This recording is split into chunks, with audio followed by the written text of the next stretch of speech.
diskusi pada pagi hari ini. Assalamualaikum warahmatullahi wabarakatuh. Apa kabar Bapak Ibu rekan-rekan fungsi Engineering Services? Semoga dalam keadaan sehat ya Bapak Ibu semua. Amin. Waalaikumsalam, alhamdulillah. Alhamdulillah Pak Bambang. Selamat pagi kami ucapkan kepada Bapak Iman Syafirman, Bapak Asri Nur, Bapak Hermawan Budiantoro, Bapak Yoyo Purwedi, Bapak Andri Ahmad Bastomi, dan Bapak Siswadi selaku Pak Singgih Siswadi selaku Manajemen Fungsi Engineering Services. Selamat pagi juga untuk Bapak Ibu Fungsi Engineering Services yang mohon maaf tidak dapat saya sebutkan satu persatu. Terima kasih banyak atas kehadirannya pada acara Knowledge Sharing Fungsi Engineering Services hari ini, yaitu pada hari Jumat tanggal 14 Januari 2022. Pada kesempatan pagi hari ini, sesi Knowledge Sharing akan disampaikan oleh Bapak Yoyo Purwedi. Sebelum kita mulai, marilah kita berdoa menurut agama dan kepercayaannya masing-masing, agar apa yang kita lakukan ini dapat menjadi sesuatu yang bermanfaat bagi kita sebagai individu ataupun bagi perusahaan. Berdoa dimulai.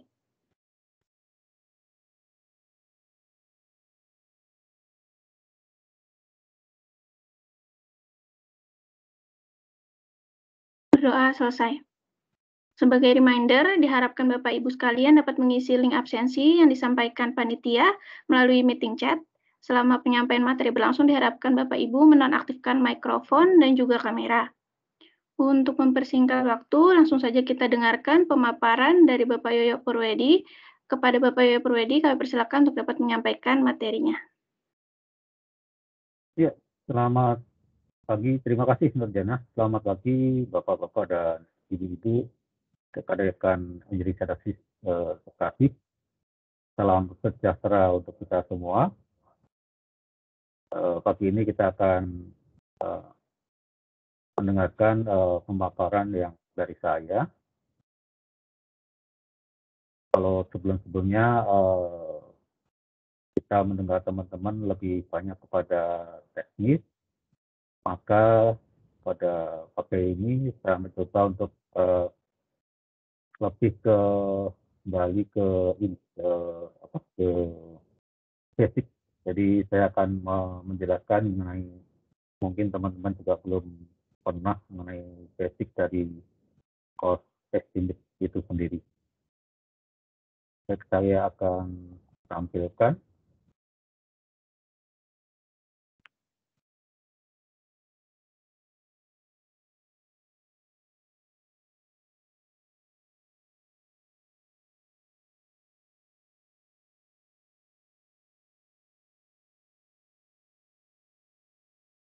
Baik, cukup didengar ya, Jana? Sudah Pak, sudah. Baik, pagi ini kita akan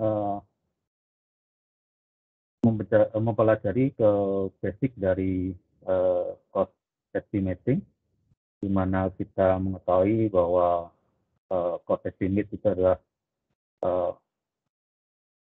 proses terakhir ketika kita mempersiapkan suatu proyek, di mana nanti diharapkan apabila proyek itu bisa berjalan, maka kita harus mempunyai budget yang cukup agar proses proyek tersebut berjalan dengan lancar. Kita akan balik kepada fundamental dari cost estimating itu sendiri. Kalau kita bisa lihat sebelumnya di dalam pedoman kita untuk pedoman investasi itu kita di situ disebutkan bahwa untuk proyek itu bisa dijalankan apabila estimasinya sudah dibuat dengan kelas 3. Tetapi dalam perjalanannya pada waktu itu untuk di Direktorat MP2, Direktur pada waktu itu Pak Ignatius Lalu-Lembang, Pak WT, memberikan canangan baru di mana untuk kegiatan EPC kita harus memulai dengan target minimal adalah pekerjaan deliverable engineering adalah dalam bentuk fit, di mana fitnya tersebut harus bisa menghasilkan estimasi di kelas 2. Dengan hal tersebut maka kita semakin meningkatkan, melengkapi lagi SOW yang ada supaya target tersebut bisa dicapai. Nah, kita balik lagi kepada fundamental dari cost estimate itu sendiri. Cost estimate itu adalah kalau di AAC internasional menyebutkan bahwa merupakan gabungan antara science dan art, di mana science-nya itu adalah meliputi metodologi, tool, dan teknik, sementara art-nya adalah judgment dari masing-masing estimator yang membuat estimate tersebut. Dan di setiap kegiatan, cost estimate itu adalah sesuatu yang unik, karena proyek itu masing-masing tergantung, lingkupnya sudah tertentu, waktunya juga sudah tertentu, lokasinya juga sudah tertentu, dan orang-orangnya juga tertentu. Gitu. Dan kalau kita melihat bahwa kualitas dari cost estimate itu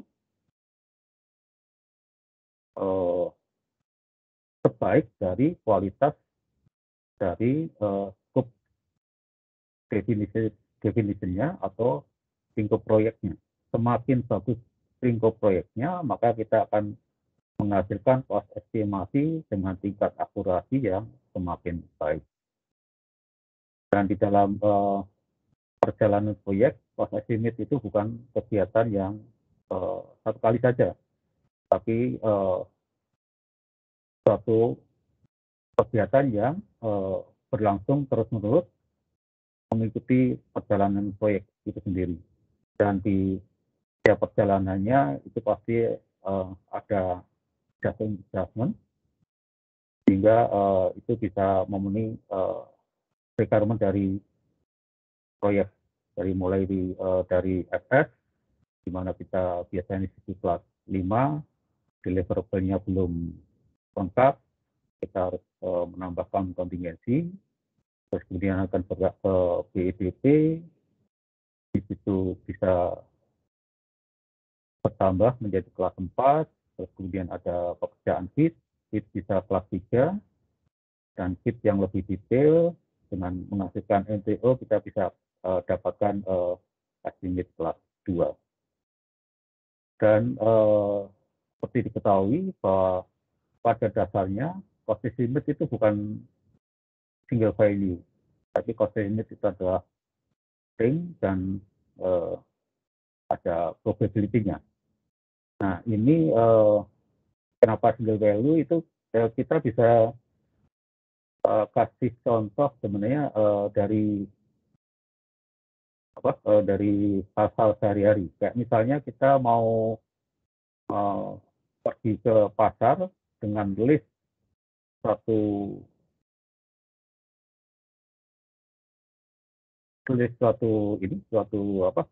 bahan-bahan yang akan kita beli untuk ke pasar, misalnya keperluan bulanan gitu.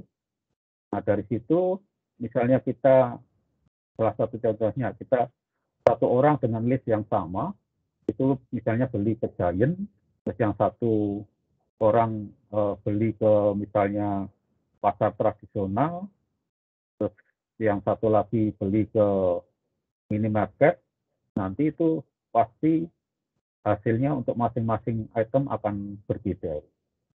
Itu kenapa kalau kita gabungkan jadi satu, nanti hasilnya akan muncul ada harga yang paling kecil, harga tengah, dan harga yang paling besar. Nah, dari situlah maka cost estimate itu disebut bukan suatu single value. Ketika tadi barang-barang yang kita beli tadi sudah kita totalkan, kita seorang cost estimate yang baik akan mengatakan ketika saya membuat pembelian belanja bulanan dengan list sesuai dengan yang sudah ditetapkan, itu maka biaya yang akan dikeluarkan itu berkisar dari misalnya 100.000 sampai misalnya 200.000. Dan biasanya mereka akan menyebut most likely atau titik tengahnya itu kira-kira di 150.000. Gitu. Jadi memang di dalam kegiatan cost estimate itu bukan single value, tapi ada rentang. Dari situ kita bisa memberikan masukan ke manajemen bahwa manajemen juga bisa melihat hal-hal yang bisa menjadi konsideran dari sisi Q yang lebih tinggi, bagaimana nantinya mereka akan menentukan estimasi untuk OE yang memang kalau OE harus ditetapkan value-nya sebagai satu titik. Dan seperti disebut tadi, pada dasarnya ketika kita membuat estimate itu pasti perlu kontingensi untuk mencapai level risiko tertentu.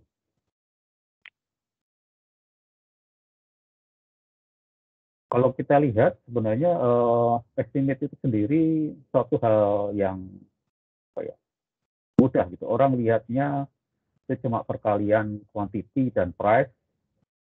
Misalnya kuantitinya 10 dikali price-nya 100, ketemu totalnya 1000. Gitu. Orang melihatnya mungkin kelihatan cukup mudah gitu. Tapi sebenarnya di situ ada suatu analisa yang harus kita lakukan supaya itu menjadi suatu estimasi dengan yang akurat. Gitu. Jadi di sini disebutkan bahwa jika kita melihat pembuatan sebuah cost estimate, maka kita akan melihat bagaimana angka-angka yang dihitung dengan proses aritmatika sederhana, volume dan harga satuan, dikalikan, ditambah atau dikurangi, dengan anggapan seolah-olah angka-angka yang tersebut adalah kumpulan data yang statis dan tetap. Namun pada kenyataannya itu bukan suatu hal yang statis atau tetap, tapi itu adalah suatu hal yang dinamis. Gitu. Jadi saya sebutkan untuk harga satu barang di satu pasar tradisional, di pasar di mall yang besar ataupun di minimarket itu pasti akan beda-beda. Dan itu yang menjadikan suatu risiko yang kita harus mengkonsider, di mana di situ diperlukan kontingensi untuk mencapai hal yang terbaik ketika kita melakukan tender EPC. Jadi keakuratan estimate itu sendiri tergantung pada keakuratan quantity dan keakuratan price. Nah, di sini untuk keakuratan quantity dan keakuratan price itu sampai saat ini kalau untuk quantity kita masih belum ada ring, ya. Tapi sebenarnya itu pasti akan sebenarnya pada aktualnya pasti akan terjadi. Kalau price itu kita bisa terlihat, misalnya kalau kita quotation ke 2-3 vendor pasti harganya akan beda. Tapi untuk quantity itu juga kita saat ini memang dibantu dengan 3D, tapi 3D itu pun sebenarnya masih bisa dioptimalisasi. 3D itu tergantung dari orangnya juga, mereka akan membuat 3D yang misalnya cukup longgar atau ketat atau sangat ketat sekali. Jadi di situ misalnya di kontraktor dikasih 3D yang kita sudah buat sebagai bahan mereka membuat proposal kepada kita, mereka pasti akan bisa melihat di situ dan bisa melakukan optimasi supaya mereka nanti bisa menang gitu. dan bisa menang, tapi tetap mereka masih mendapat profit. Ya, di situ mereka bisa bergerak bahwa kuantitinya itu bisa dikurangin dan bisa dioptimalkan. Jadi kita ketahui bahwa estimate itu adalah merupakan range dan probability. Cost estimate merupakan penjumlahan lebih dari satu variable, bahkan mungkin puluhan hingga ribuan variable yang mempunyai range dan probability yang berbeda-beda. Sehingga nantinya estimasi itu sendiri akan menghasilkan gambaran seperti tampilan sini. Jadi di sini dapat dilihat bahwa estimasi itu bentuknya dalam bentuk seperti distribusi normal. Jadi ketika masing-masing item itu ada ring-nya dari minimum, maksimum, dan di tengah, itu kalau kita gunakan di statistik itu bentuknya misalnya segitiga, triangle, tapi ketika satu item dan seluruhnya sampai banyak itu digabung menjadi satu, mereka nanti akan terbentuk menjadi suatu item total yang bersifat distribusi normal. Nah, di sini kita bisa melihat bahwa ketika ketemu distribusi normal, akan kita dapatkan nilai estimasi dari P5 sampai P95. Nah, P50 ini adalah yang disebut sebagai most likely-nya, di mana P50 itu berarti proyek akan berjalan dengan nilai yang ditetapkan ini 50% berhasil dan 50% berhasil itu maksudnya sesuai dengan budget, dan 50% mereka akan di atas budget. Jadi kalau kita ngambil biasanya kalau untuk kegiatan untuk budgetary itu kita akan menggunakan P95. P95 itu dengan asumsi bahwa 95% proyek itu akan berada di nilai yang di P95. Jadi nanti kalau kontraktor akan mengebid itu pasti mereka akan jatuh di bawah P95. Nah, biasanya kita akan menentukan kontingensi itu berbasis base estimate. Ini adalah nilai kita yang kita punyai dari satu single value, terus kemudian kita tambahkan kalau kita lari ke nilai di P50, maka kontingensinya itu adalah yang berada di tengahnya ini.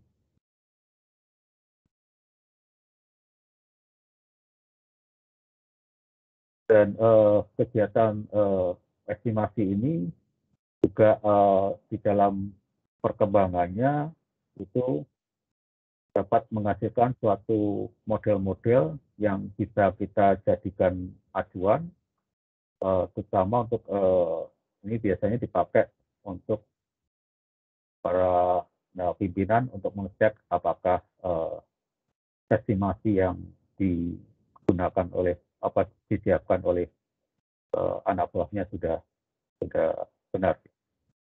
Ini adalah dari KM Gusri.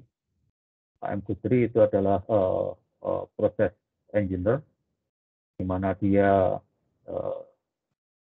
sudah punya sertifikat profesional engineer, di mana dalam kegiatan penelitiannya dia menghasilkan suatu model sistem, mana di model sistem ini dia berbasis kepada nilai achievement. Nilai achievement dia tentukan itu ada sebagai nilai 100-nya, Nah, kemudian komponen-komponen pendukung di dalam proyek itu sendiri, baik ada piping, concrete, steel, instrument, vertical installation, painting, dari data yang dia kumpulkan, itu menghasilkan satu nilai yang sudah tertentu.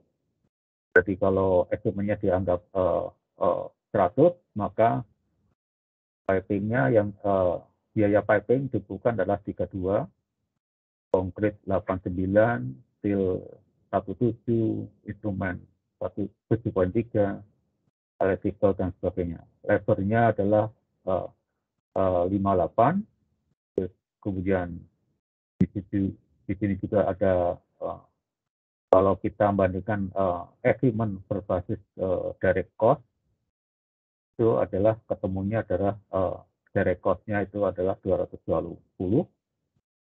Terus kemudian kalau dari equipment ke total per modul cost itu adalah sekitar 295 atau sekitar 3 kalinya.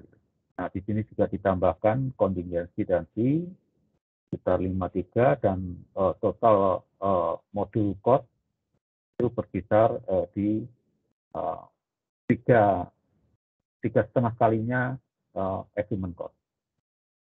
Jadi kalau Bapak misalnya sudah menjadi pimpinan, terus kemudian mau mengecek estimasi dari anak buahnya, ini bisa dijadikan acuan. Secara rap bisa melihat bagaimana distribusi dari masing-masing komponen cost itu sendiri. Nah, di sini kalau untuk konsultasi ini fokusnya untuk kegiatan yang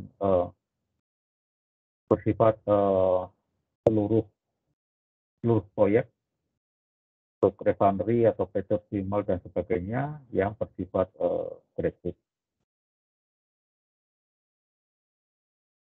Terus yang berikutnya adalah ini saya melakukan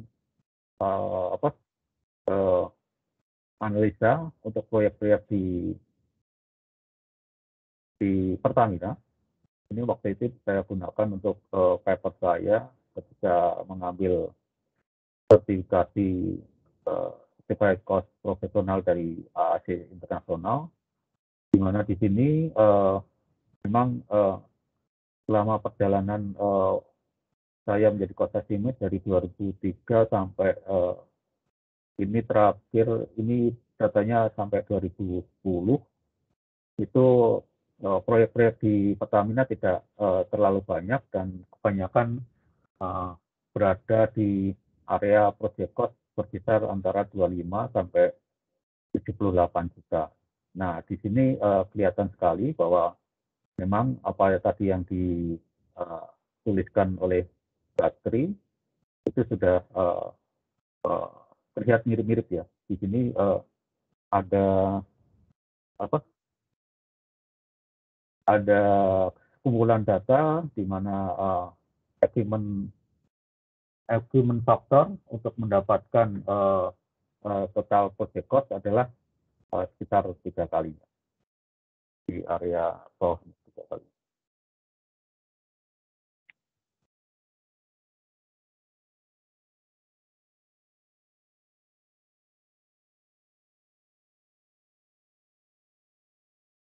Nah, sebenarnya ketika kita membuat estimate di dalam Pertamina itu sendiri, kita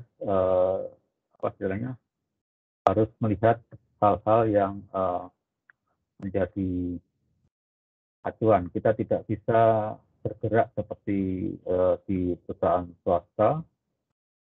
Kita harus mengikuti aturan-aturan yang berlaku. Jadi kalau kita lihat di sini saya tampilkan adalah karakteristik dari cost estimate sendiri, di mana secara kaidah ilmiah itu tingkat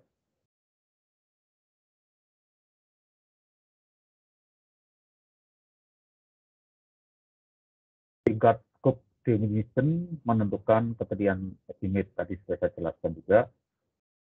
Jadi kemudian cost estimate merupakan unsur yang mengandung ketidakpastian, ada ring dan probability, dan tidak eksak, ada minimum, tengah dan maksimumnya, dan di setiap estimate kita perlu memberikan kontingensi karena untuk mengcover risk dari ruang lingkup proyek yang kemungkinannya ada hal-hal yang masih belum firm atau masih abu-abu. Sementara kita lihat di peraturan yang ada di Pertamina sendiri, bahwa untuk OE itu tidak boleh ada kontingensi. Terus kemudian negosiasi harga harus di bawah OE, dan ini yang case yang lama harus menggunakan referensi harga terendah. Terus kemudian klausul insentif itu tidak dibolehkan. Tapi untuk case yang referensi harga terendah ini, waktu itu masih pusat rekayasa. Kami tim cost waktu itu datang ke internal audit untuk memberikan ya insight lah, pandangan kami bagaimana sebenarnya kaedah ilmiah itu dijalankan dalam kegiatan cost unit, sehingga pada waktu itu kita memberikan presentasi ke internal audit, dan akhirnya mereka bisa menerima bahwa estimasi itu tidak dalam satu harga, dan tentunya tidak juga harus menggunakan harga terendah. Dan kemudian di praktek bisnis sendiri, di luaran itu ada praktek bisnis yang bersifat positif dan ada praktek bisnis yang bersifat negatif. Bersifat positif itu bahwa mereka menganggap bahwa harga terendah itu belum tentu yang paling menguntungkan. Terus kemudian di praktek bisnis luar itu ada share risiko, itu biasanya untuk kontrak-kontrak yang bersifat misalnya potensi. Terus kemudian kalaupun terjadi risiko, mereka di dalam kontraknya sudah disebutkan bisa bagi bersama atau dibagi porsinya seperti apa. Dan kemudian juga ada win-win solution, dan juga ada klausul insentif. Untuk klausul insentif ini, salah satu contohnya waktu itu untuk misalnya untuk proyek di BGC waktu itu yang Yokohama, dia ada di Arab, itu ketika mereka bisa men-speed up proyek tersebut lebih cepat dari schedule yang diharapkan, mereka di dalam kontraknya ada insentif misalnya 10% atau berapa. Ini terjadi juga ketika Worley Patent sebagai PMC untuk proyek di Brasil. Di dalam klausul kontrak PMC-nya itu ada insentif gitu. Ketika mereka bisa mendorong kontraktor EPC untuk bekerja lebih cepat dan schedule-nya lebih baik, mereka dapat insentif sesuai dengan yang ditetapkan. Nah, untuk praktek bisnis yang negatif itu seperti misalnya bid shopping. Shopping itu ini jadi ini kalau di Pertamina sih belum pernah terjadi gitu ya. Jadi ini biasanya kalau kontraktor EPC ketika mereka mensubkontrakkan ke subkontraktor, mereka terima penawaran dari kontraktor, kemudian dia buka itu kontraknya tersebut. Terus kemudian kalau dia lihat ada yang termurah ini secara informal ditanyakan lagi ke kompetitor yang lain. Ini ada yang termurah gini, kamu harganya masih tinggi, apakah kamu berani untuk lebih murah dari ini? Itu yang disebut de-shopping. Dan de-shopping itu sebenarnya tidak bagus karena ini akan sebenarnya orang jadi banding-bandingan harga, nanti kualitasnya akan jadi dipertaruhkan. Kalau untuk dumping itu adalah biasanya terjadi karena kayak misalnya Jepang membuat segmen terus kemudian dijual ke Indonesia tapi harganya lebih murah dibanding harga sesungguhnya yang ada di Jepang. Dan untuk kalau untuk KKN kita sudah tahu ada korupsi dan nepotisme itu tidak bagus dalam praktek bisnis. Nah, ketiga kaidah ini kalau dimasukkan ke dalam satu lingkaran, nanti kita akan bisa ketemu lingkaran yang peririsannya, yang itu kita bisa dijadikan acuan untuk bagaimana kita mengelola suatu proyek. Selanjutnya, contoh dari estimasi tadi, di mana estimate itu bersifat suatu range dan itu bertumbuh sesuai dengan aktivitas proyek itu sendiri, bisa dilihat di dalam tampilan di berikut ini. Nah, ini adalah contoh proyek Langit Biru Balongan. Di awal ini Pertamina membuat estimasi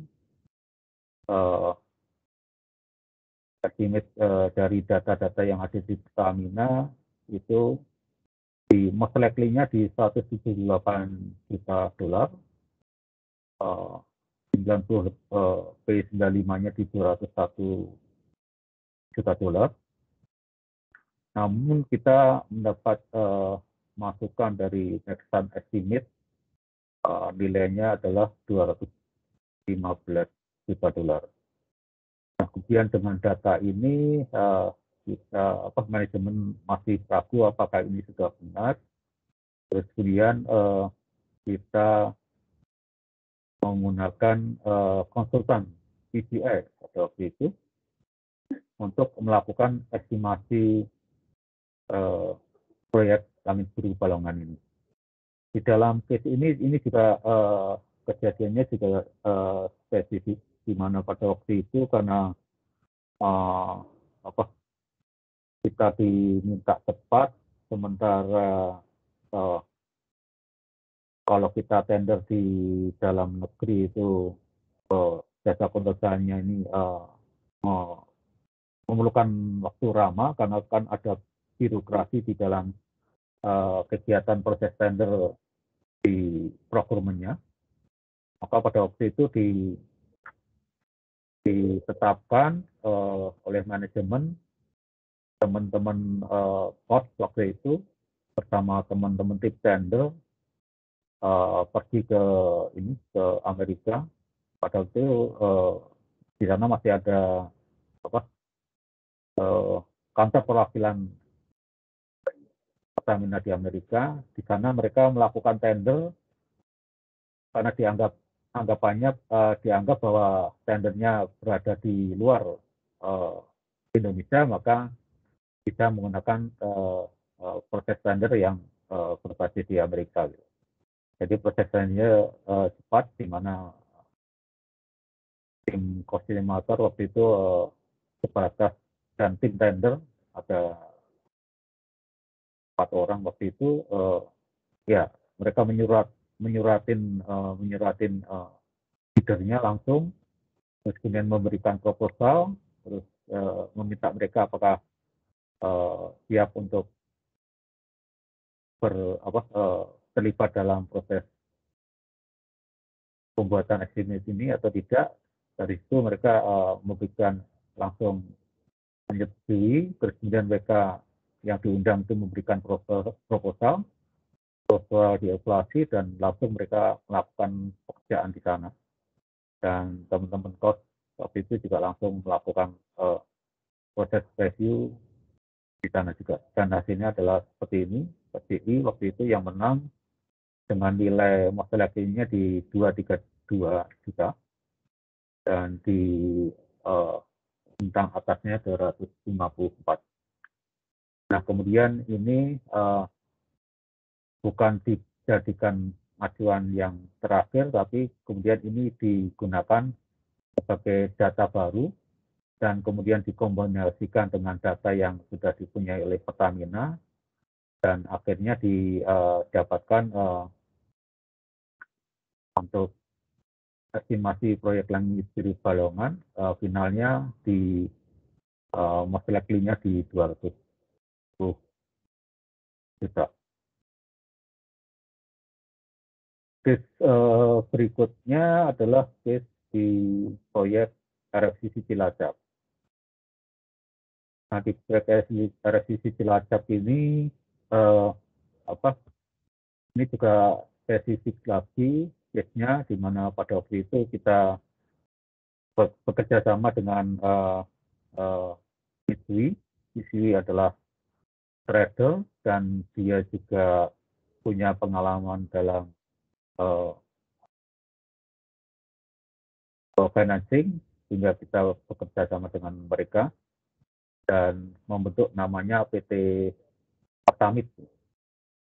Di case tahun 2008 itu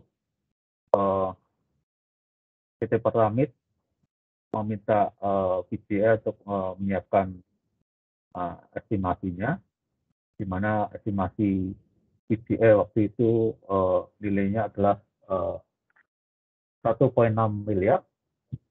Terus pilihan ini digunakan sebagai acuan untuk kegiatan proses tender. Proses tendernya waktu itu berjalan di Tokyo, di tempatnya di kantornya PT Pertamit, di kantornya Mitsui. Dan di situ karena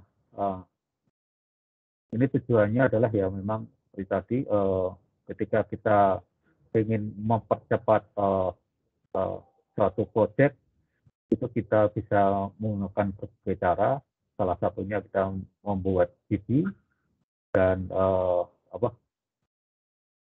aturan-aturan yang di Pertamina itu tidak dipakai, tapi menggunakan aturan-aturan yang digunakan di Mitsui. Karena waktu itu Mitsui punya kontribusi saham 55 lebih gede dan Pertamina adalah 45. Nah, di dalam case ini mereka melakukan tender di tahun 2009 dan dari hasil tersebut yang menang pada waktu itu tendernya juga cukup simple, di mana biddernya tidak banyak. Waktu itu biddernya ada hanya 2 aja, Toyo dan SKIC, dan Toyo-nya sendiri pada waktu itu adalah yang membuat kerjaan fit-nya. Jadi sebenarnya dia sangat diuntungkan karena dia membuat pekerjaan fit-nya. Tapi pada akhirnya yang menang adalah SKIC. SKIC memberikan penawaran di 1,1 miliar dolar. Namun pada perjalanannya ini dibatalkan oleh komisaris karena komisaris merasa kenapa Mitsui punya saham yang lebih gede, harusnya Pertamina yang punya saham yang lebih besar. Sebenarnya ini waktu itu proses perjalanannya sangat cepat sekali dan sangat bagus menurut saya sebagai lesson learned untuk proyek-proyek ke depannya. Nah,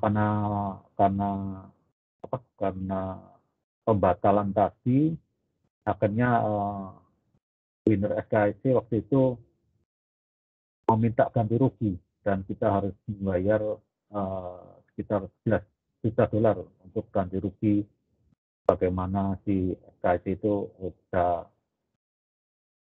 menang sampai, jadi dia minta ganti rugi karena dalam proses sampai menang itu dia mengeluarkan biaya sampai 11 juta dolar. Nah di case ini sebenarnya memang pas tahun 2008 itu pas waktunya booming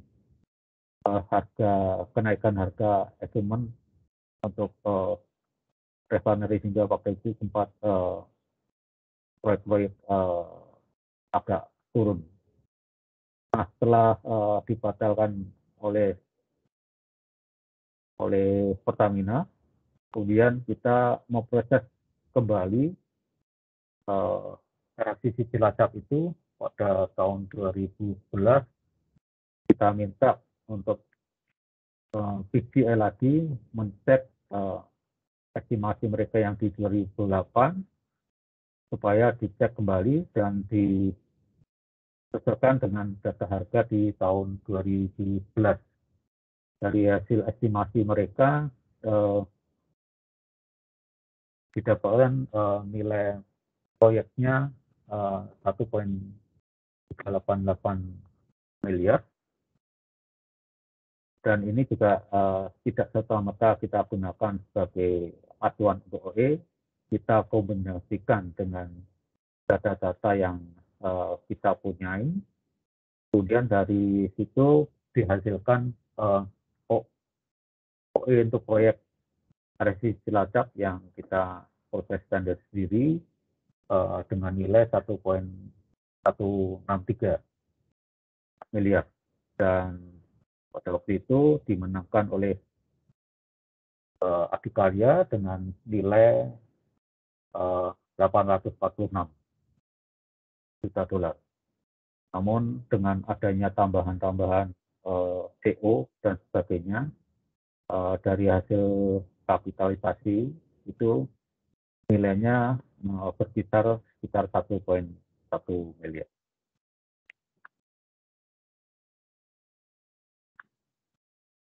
Di sini kita bisa lihat bahwa memang tadi sudah saya sebutkan di depan bahwa cost estimate juga ada sangat spesifik, tergantung waktu, tergantung tempat, tergantung ruang lingkup, dan tergantung orang-orang yang terlibat di dalamnya, dan juga tergantung kontraktor yang nanti akan nge-bid itu stylenya di mana.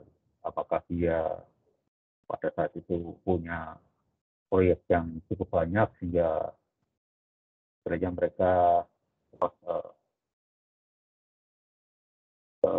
tidak tetap ikut, tapi sebenarnya tidak berkenan, sehingga mereka biasanya naikkan penawaran.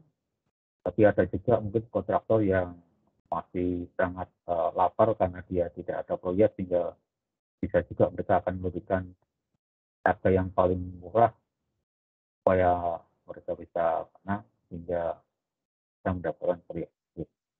Jadi dinamisasi proyek itu sangat dinamis ya, tergantung dari situasi dan kondisi. Itu yang bisa saya jelaskan mengenai kita kembali ke basic untuk cost estimate. Akhirnya ada sedikit anekdot dari cost estimate itu sendiri.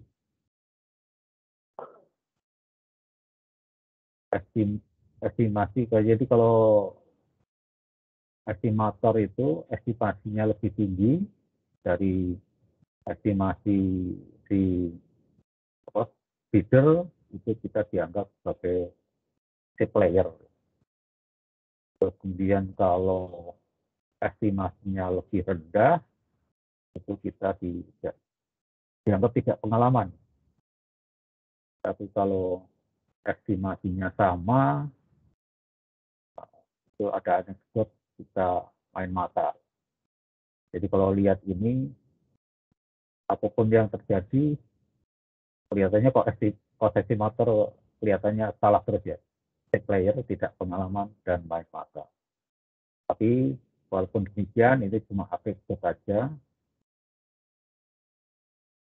yang pada akhirnya the show must go on beyond champion. Itu apa lagu Queen yang saya suka. Apapun yang terjadi the show must go on. Terima kasih. Saya kembalikan lagi ke moderator. Silakan Jana. Terima kasih Bapak Yoyo atas pemaparannya yang sangat menarik yang berjudul Cost Estimating. Selanjutnya kita masuk ke sesi tanya jawab ataupun diskusi. Saya buka kesempatan untuk yang pertama dari Bapak Nugroho Haryadi. Dipersilakan Pak.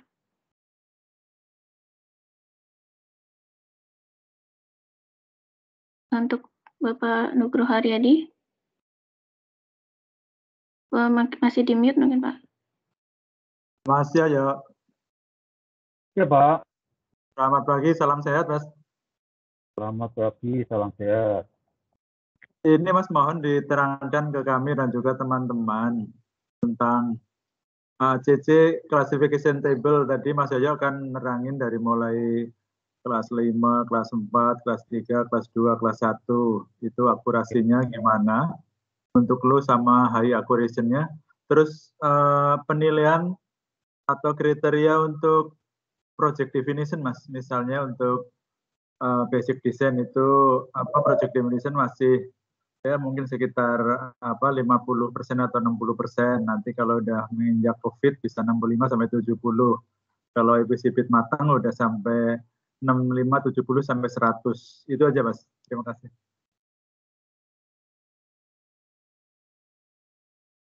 Iya Pak Nugroho, terima kasih atas pertanyaannya.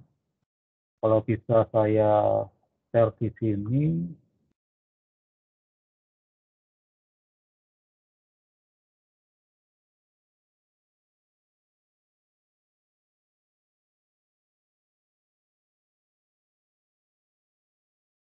Ya, kalau kita lihat di cost estimate classification itu kan kita bisa lihat bahwa class estimate itu terbagi menjadi 5, kelas 5, kelas 4, kelas 3, kelas 2, dan kelas 1. Nah, di sini adalah maturity level project definition variable-nya. Itu kalau yang untuk kelas 5 itu 0 sampai 2%. Ini acuannya adalah konsep atau screening. Ini case-nya adalah kayak misalnya direktur tahu-tahu nanya, yuk untuk bangun PDU 100 MBSD berapa estimasinya. Ini salah satu contoh untuk yang disebut sebagai kelas 5, 0% sampai 2%. Training, dan di sini kita biasanya menggunakan capacity factor. Nah, ini ring-nya adalah bisa seperti ini.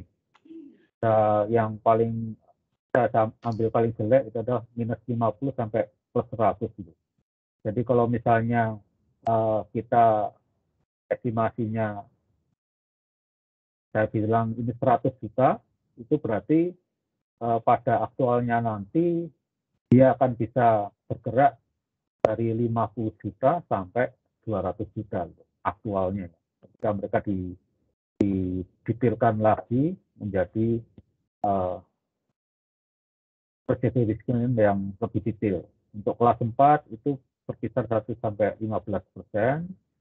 Ini untuk keperluan studi dan feasibility study.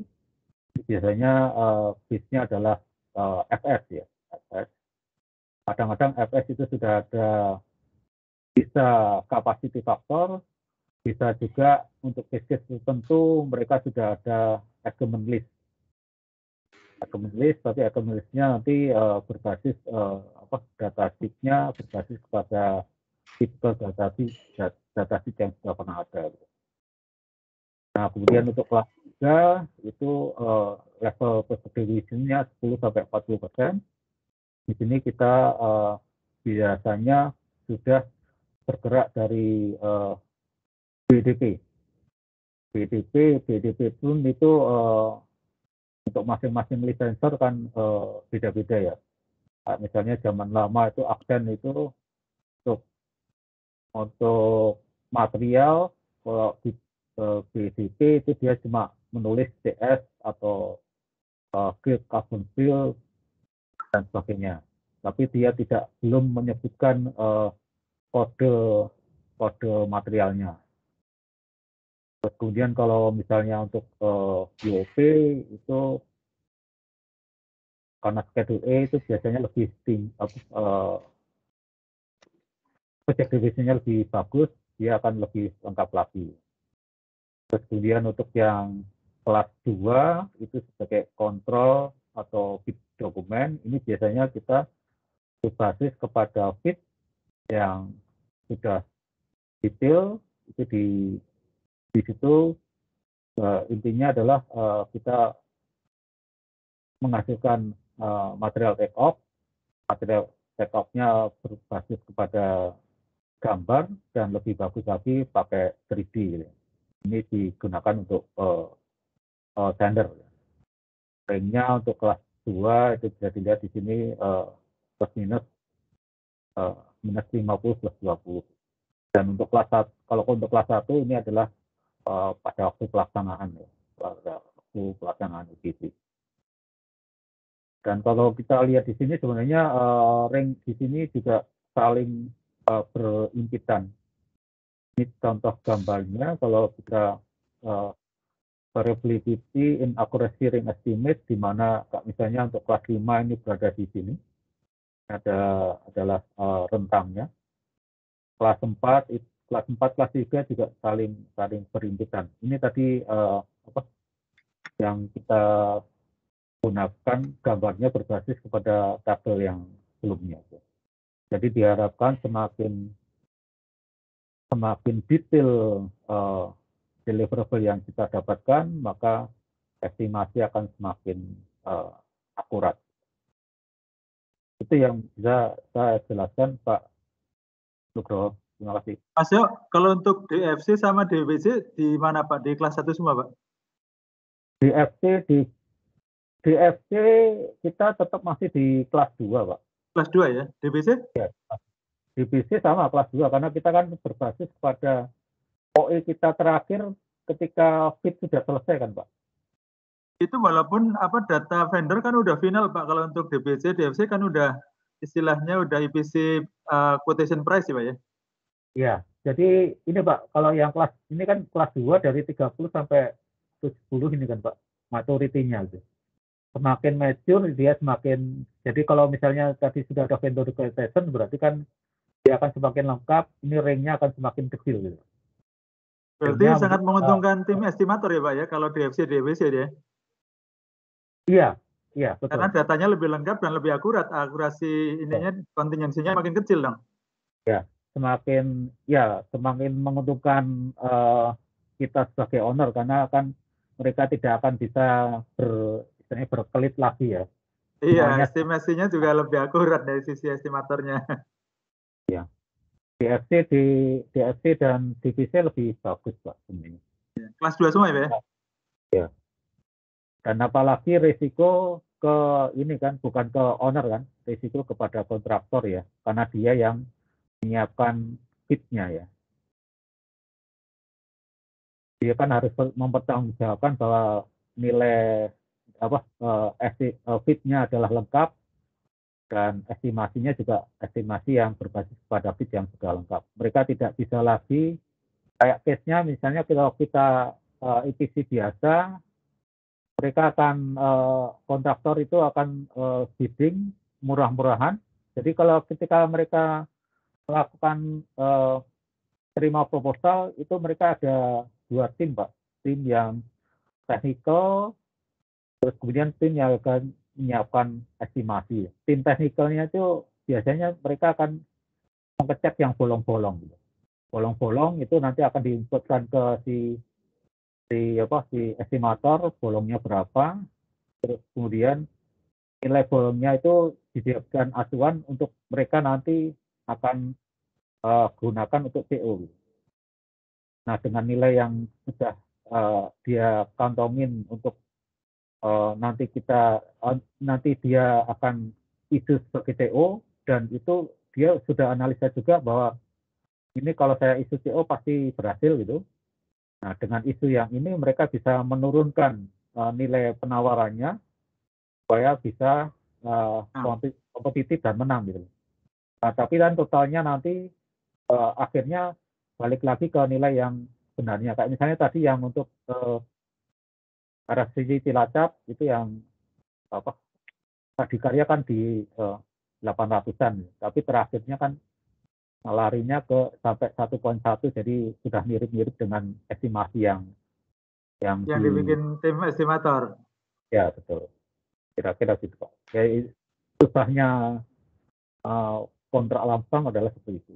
Tapi dengan konsep yang DSC dan DPC, di mana kontraktor itu bertanggung jawab atas dokumen kematuritian dokumen bid yang dia buat, maka mereka tidak bisa bergerak, sehingga di situ kita diuntungkan ya. Case-nya menjadi segitu.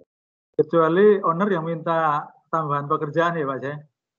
Oh ya, kalau ruang lingkup bertambah ya berarti itu memang seperti TO, bukan sebagai faktor abu-abu gray area dari bid yang kita buat gitu ya.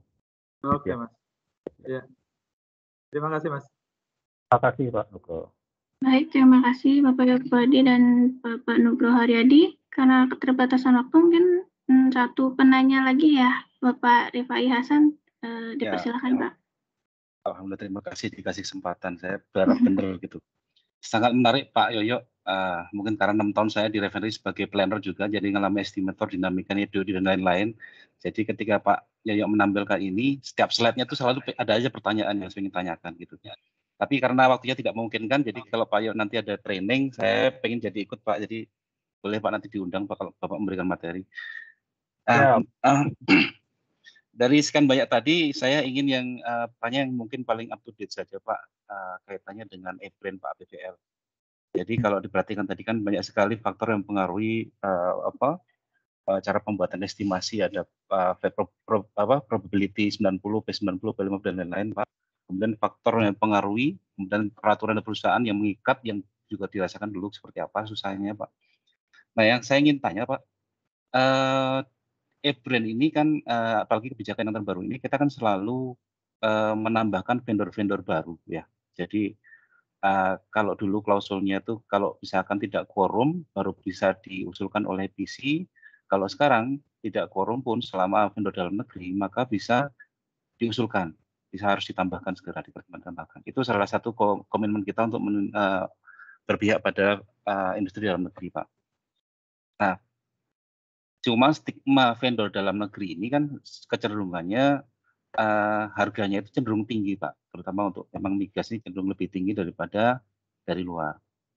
Terus almarhum Pak Toto dulu pernah menyampaikan bahwa kesulitan estimator itu adalah ketika membuat estimasi dan harus melakukan data updating, sementara memang ada parameter yang pernah dikasih tahu Pak Tangguh ya, ada dari software, ada dari pihak eksternal, tapi juga berharap dapat dari referensi dari vendor secara langsung. Cuman kesulitannya adalah vendor dalam negeri ini seringkali ingin ikut memberikan referensi. Ya harganya yang akan diperoleh itu teman-teman estimator tentu akan kurang up to date, lebih mengandalkan tool yang lain untuk bisa menjadi referensi harga. Yang ingin saya katakan aja Pak, apa pengaruhnya terhadap nilai OE yang akan nanti dikeluarkan atas kebijakan bisa penambahan vendor sewaktu-waktu, terus penambahan vendor dalam negeri sama TKDN ini Pak, kan TKDN yang harus 25% plus beban manfaat perusahaan 15%, jadi 4% kan jadi barang wajib. Ketika saat tender EPC berlangsung, mungkin sudah dipertimbangkan Pak ya, oleh teman-teman ketika menetapkan APBL. Tapi saya kurang tahu apakah saat itu juga sudah langsung dipertimbangkan oleh teman-teman estimator, karena waktunya kan pendek, sementara harus nyari referensi yang memang dia itu harga dalam negeri gitu kan, seperti yang dimaksud. Apakah sudah langsung otomatis ke sana atau enggak? Atau mungkin diabaikan karena mungkin persentasenya kecil dibandingkan nilai proyek secara keseluruhan. Terus nilai itu juga apakah juga mempertimbangkan ketika selama kurun waktu EPC, karena sewaktu-waktu bisa vendor dalam negeri itu muncul langsung jadi barang wajib, berarti kan harganya cenderung naik, Pak. Cenderung naik. Nah, saya ingin tahu dampak dari itu terhadap pembuatan OE dari teman-teman estimator dan mungkin juga teman-teman konsultan yang di-hire untuk membuat estimasi yang kemudian jadi referensi juga. Kira-kira seperti apa, Pak? Kesulitannya seperti apa dan yang dilakukan sejauh ini seperti apa? Itu aja, Pak. Makasih, Pak. Yang lainnya nanti nanyanya kalau Bapak ajak ngasih materi saya ikut, Pak. Pengen nanya setiap saat, Pak ya. Terima kasih, Pak. Iya, terima kasih Pak Rifai, itu yang APBL dalam negeri itu yang menjadi ya concern kita. Itu kan memang menjadi, kalau APBL-nya belum ada dalam proses kontrak, terus kemudian muncul ketika proyek berjalan, itu yang mengakibatkan kita menjadi kerepotan. Case-nya adalah ketika yang kemarin untuk pipa 52 in Lawe-Lawe itu kan juga sampai sekarang masih belum beres ya. Dan case-nya itu kita menjadi perusahaan orang yang terpojok gitu loh. Karena aturan tersebut, sehingga kita harus menyiapkan justifikasinya supaya itu bisa diterima dan disetujui oleh manajemen. Cuma case-nya ke depannya memang kayak misalnya untuk yang diharapkan ya, untuk yang kayak misalnya untuk DBC yang sekarang berjalan untuk olehkin TPPI, itu kan dari awal kita sudah minta di dalam kegiatan PMC-nya, kita minta mereka juga membantu kita supaya nanti ketika mereka menyiapkan estimasinya, itu sudah di dalamnya mengakomodir semua estimen-estimen yang dibuat di dalam negeri. Ketika sudah diakomodir di dalam estimasi kita, maka walaupun itu lebih mahal, estimasi kita sudah sesuai dengan data yang ada, sehingga nantinya budgetary-nya itu sudah mencukupin gitu, Pak. Sorry. Jadi dengan sudah masuk ke dalam list APBL yang ada, diharapkan nanti ke depannya ya memang itu bisa terakomodir di dalam total project cost, sehingga nantinya kita tidak perlu meminta tambahan budget lagi karena adanya APBL dalam negeri yang baru. Harapannya sih untuk yang kedepannya, misalnya yang oleh TPPI itu sudah ada yang misalnya untuk yang 25% atau 40%, walaupun itu nanti harganya lebih tinggi, itu sudah terkumpul dan masuk di dalam estimasi kita. Kalau case yang di Lawe-Lawe itu kan permintaan pipa 52 ini setelah proyek berjalan, sehingga kita posisinya tidak bagus karena kan estimasi yang kita gunakan pada waktu itu tidak ada harga tersebut, sehingga akhirnya ada delta nilai yang cukup gede, yang itu yang diklaim oleh si kontraktor itu, Pak. Iya. Pak ya, yang seperti itu kan masih akan terjadi, Pak ya, karena kebijakan kita ini open terhadap vendor dalam negeri, yang pertama itu. Yang kedua, saya ingin tanya, Pak, kalau menurut Pak Tangguh pernah sampaikan, OE yang akhirnya dijadikan referensi untuk tender proyek itu ada P50, ada P berapa, P ya. Tapi itu yang menjadikan final itu meramu dari tiga referensi, Pak. Satu dari software yang kita gunakan, yang kita beli, kita perbarui tiap 2 tahun. Yang kedua adalah berdasarkan dari data dari konsultan FIT. Ketiga adalah menggunakan OE dari vendor eksternal ya, di kontrak khusus untuk mendapatkan nilai OE tertentu. Itu diramu kan satu nilai. Nah, mitigasi atas kenaikan nilai dari proyeksi kenaikan kenaikan harga karena akibat vendor dalam negeri masuk tadi, ini sesuai dari Pak Yok tadi sampaikan berarti diantisipasi oleh yang vendor dari eksternal Pak ya. Nah untuk yang dari Pertamina software sendiri otomatis berarti kan tidak mungkin ya Pak, karena menggunakan data software existing yang sudah 2 tahun dan diperbarui tiap 2 tahun. Kemudian yang dari konsultan sendiri gimana Pak? Jadi ramuannya seperti apa Pak? Boleh tahu Pak? Iya, datanya tetap ada 3 seperti tadi Pak. Jadi kalau untuk yang dari database yang kita sewa dari si Advantech itu kan dia update 1 tahun sekali. Dan itu kalau kita gunakan biasanya kita tambahkan eskalasi. Karena kalau di situ memang itu berbasis kepada harga internasional. Nah, kemudian yang kedua ketika terakhir kita melakukan konsultasi ke Possibility Thailand, itu juga kita sudah minta mereka untuk selain vendor-vendor yang biasanya mereka kan cukup dekat dengan vendor luar, itu kita minta mereka juga nambahkan jadi quotation-nya ke vendor-vendor dalam negeri, Pak Rifai. Nah, case berikutnya adalah yaitu yang kalau untuk yang oleh fintech BPI kita minta PMC untuk melakukan quotation juga untuk yang nanti vendor-vendor dalam negeri juga.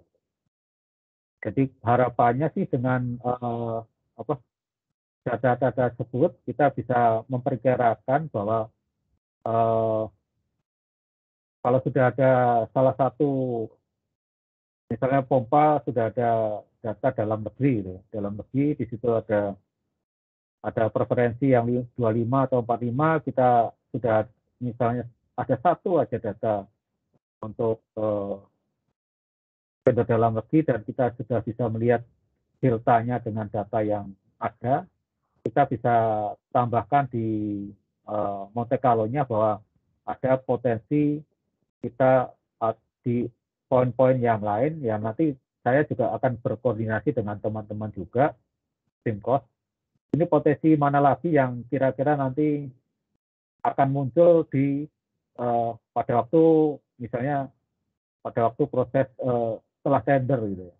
Nah di situ kita bisa masukkan itu sebagai faktor kita menghitung Monte Carlo Pak, hingga diharapkan nantinya ketika kita membuat OE nilainya sudah mengakomodir ini produk-produk yang dalam negeri. Bisnis seperti itu. Pak ya. Makasih Pak ya. Jadi ada beberapa item yang kemudian direview dan mungkin bisa jadi salah satu referensi yang digunakan Pak ya. Jadi tidak mesti dibagi 3 Pak ya. Bagi jumlah 3 dibagi 3 ya Pak ya. Tapi ada memang ditinjau beberapa yang item ya oke Pak. Baik Pak.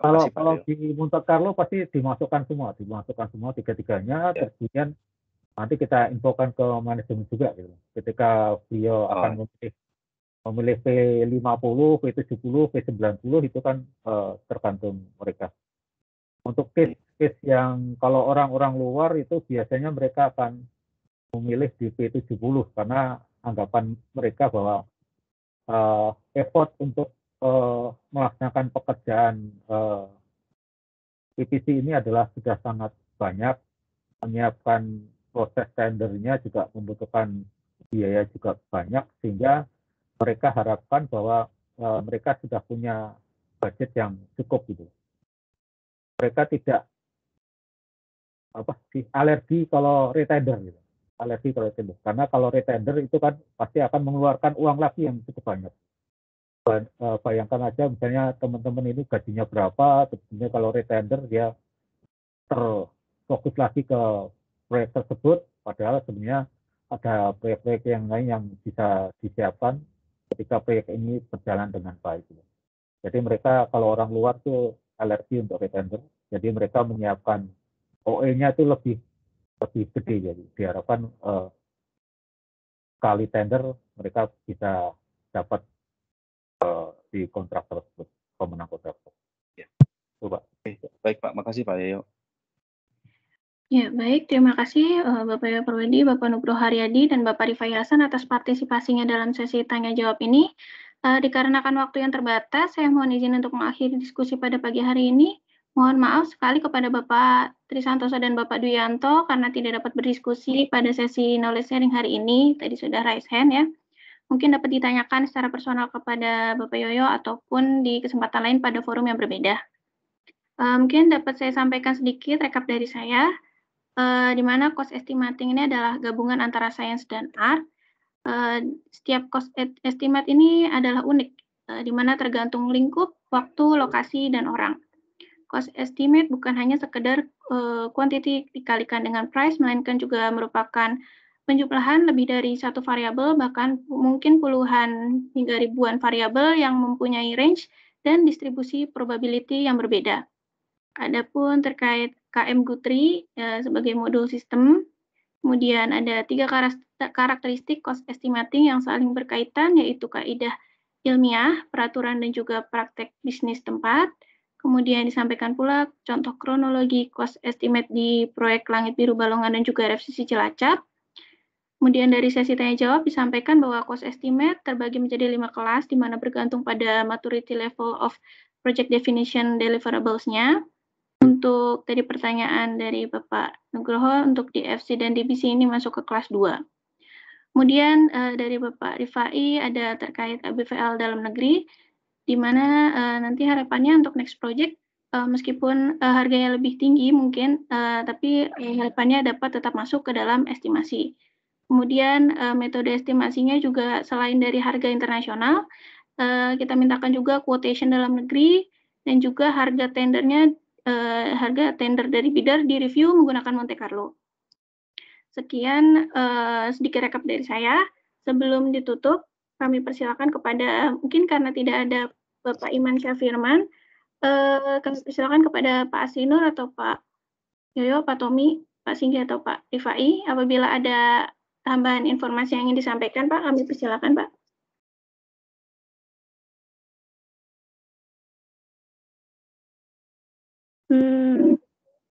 Iya, Bapak Asrinur. Pak Yoyo.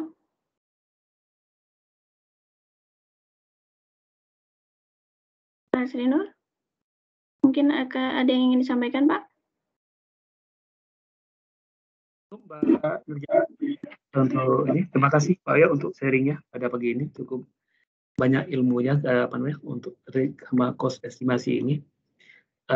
Kalau tanda petiknya, ini kan ngeri-ngeri sedap Pak, ngeri-ngeri sedap. Yang hitung juga agak ini, kemudian apalagi yang datangan itu Pak ya. Terima kasih Pak ya untuk ilmunya, sharing ilmunya pada pagi ini. Ya, baik. Terima kasih Pak Asrinur. Baik, Bapak Ibu rekan-rekan FUSI Engineering Services, karena waktu sudah menunjukkan pukul 9:15. Demikian knowledge sharing pada hari ini. Saya ingatkan kembali untuk jangan lupa mengisi absensi melalui link yang sudah di-share di chat box Teams.